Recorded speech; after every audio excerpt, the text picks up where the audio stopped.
multitude of many thousands are gathered together, so much so that they trampled on each other. He began to tell his disciples, first of all, beware of the yeast of the Pharisees, which is a hypocrisy. But there is nothing covered up that will not be revealed, nor hidden that will not be known. Therefore, whatever you have said in the darkness will be heard in the light.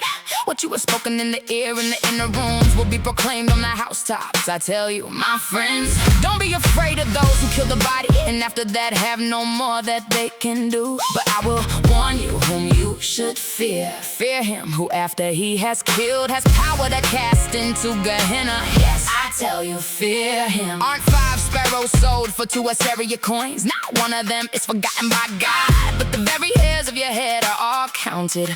Therefore, don't be afraid. You are of more value than many sparrows. I tell you, everyone who confesses me before men, the Son of Man will also confess before the angels of God. But he who denies me in the presence of men will be denied in the presence of God's angels.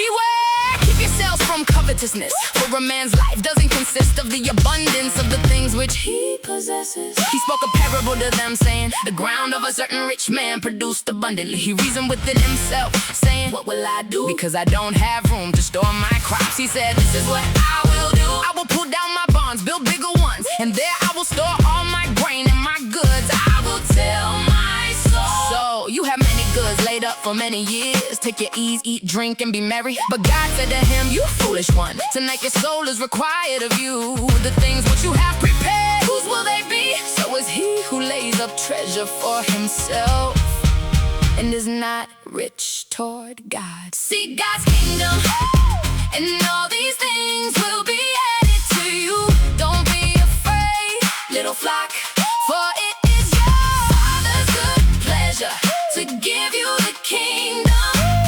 For where your treasure is, there will your heart be also. He said to his disciples, therefore I tell you, don't be anxious for your life, what you will eat, nor yet for your body, what you will wear. Life is more than food, and the body is more than clothing. Consider the ravens, they don't sow, they don't reap, they have no warehouse or barn, and God feeds them. How much more valuable are you than birds? Consider the lilies, how they grow, they don't toil, neither do they spin. Yet I tell you, even Solomon in all his glory was not arrayed like one of these. But if this is how God clothes the grass in the field, which today exists and tomorrow is cast into the oven, how much more will he clothe you, oh you of little faith? Don't seek what you will eat or what you will drink, neither be anxious. For the nations of the world seek after all of these things, but your Father knows that you need these things. But seek God's kingdom, and all these things will be added to you.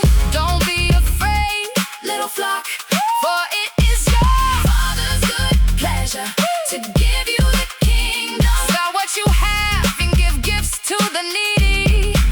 Make for yourselves purses which don't grow old, a treasure in the heavens that doesn't fail, where no thief approaches and no moth destroys. For where your treasure is, there will your heart be also. Seek God's kingdom, and all these things will be added to you. Don't be afraid, little flock, for it is your Father's good pleasure to give you the kingdom. For where your treasure is, there will your heart be also.